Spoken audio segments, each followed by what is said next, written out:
So the first one is the approved learning content. So this is the most familiar ACCA resources we've known about Nepalको कन्टेक्स्टमा हेर्ने हो भने चाहिँ so approved content from either from Kaplan or BPP. So Kaplan र BPP को कन्टेन्टहरु textbook revision kit सबैलाई थाहा भएको कुरा.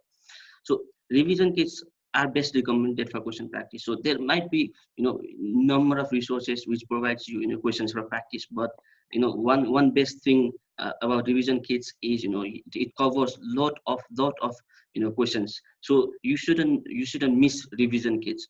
So Kaplan and BPP always update their questions and answers.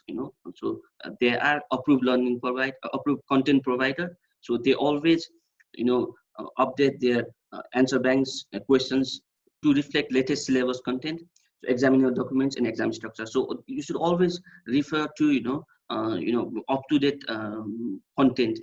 So अहिलेको स्थितिमा चाहिँ what happens is normally हामी चाहिँ पुरानो बुक लिएर पढिरहेको हुन्छौं and then त्यसमा सबै कन्टेन्टहरु चाहिँ अवेलेबल नहुन सक्छ. there might be changes in the content.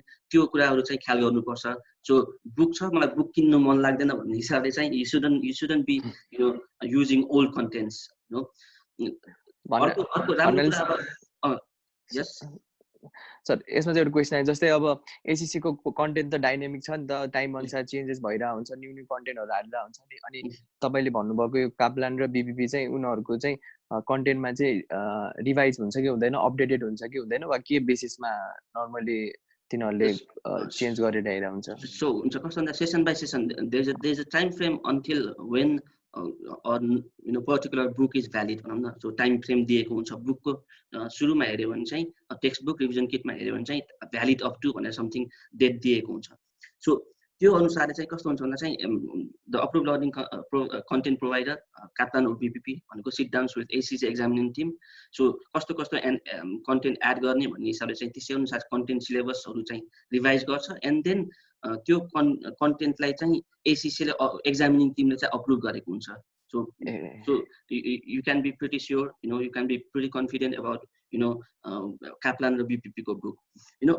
Okay. Referring to other content provider is fine. All content providers fine. Revision kits are fine. I think Baker is also the one, right? Baker is also the different resource to use normally revision kits.